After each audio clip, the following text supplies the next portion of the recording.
Marine drive ते वरळीपर्यंतच्या coastal रोडच्या अभूतपूर्व यशानंतर आता उत्तर मुंबईकडची ट्रॅफिक कमी करण्याच्या दृष्टीने उत्तन ते विरार असा सागरी सेतू बांधण्यात येणार आहे आणि या सेतूला आवश्यक असणारी पर्यावरण विभागाची अंतिम मान्यता अखेर मिळाली आहे। मुंबई, ठाणे आणि पालघर येथील नागरिकांसाठी उत्तन ते विरार हा अतिशय महत्त्वाकांक्षी प्रकल्प आहे।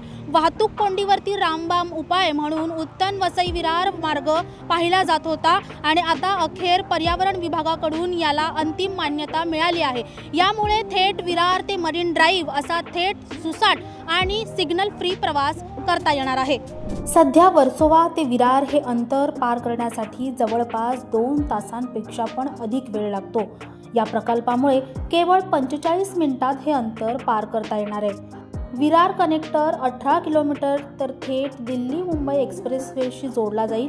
हा सीलिंग पूर्ण झाल्यानंतर दहिसर भाईंदर कोस्टल रोड आणि वर्सोवा कोस्टल रोडच्या माध्यमातून थेट मरीन ड्राईव्ह पासून प्रवास करून संपूर्ण विरारपर्यंत अखंडित आणि सिग्नल मुक्त प्रवास करणं शक्य होणार आहे। वसई विरारकरांपासून डहाणूच्या लोकांना रोज मुंबई अहमदाबाद राष्ट्रीय महामार्गावर वाहतूक कोंडीचा सामना करावा लागतो, तर दुसऱ्या बाजूला लोकप्रवासी जीवघेणा ठरत आहे।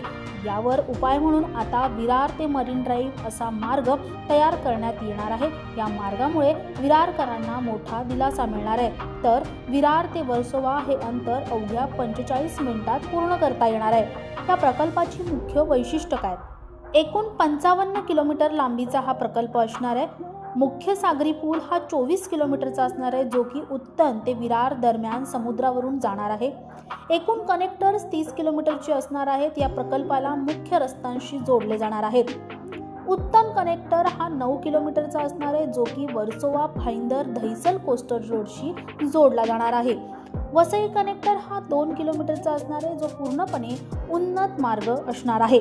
या प्रकल्पामुळे केवळ पश्चिम द्रुतगती महामार्गावरून वाहतूक कोंडी कमी होईलच, शिवाय दैनंदिन प्रवास करणाऱ्या प्रवाशांना एक निसर्गरम्य किनारी मार्ग देखील उपलब्ध होईल। प्रस्तावित उत्तन विरार सीलिंगमुळे किनारपट्टीवरील कॉरिडॉर उत्तरेकडे वाढेल आणि उत्तन ते विरारला जोडले जाईल। हा संपूर्ण प्रकल्प तुम्हाला कसा वाटला हे आम्हाला कमेंटमध्ये नक्की कळवा आणि अशाच नवनवीन व्हिडिओसाठी नवशक्ती YouTube पेजला लाईक, शेअर आणि सबस्क्राईब करायला विसरू नका। धन्यवाद।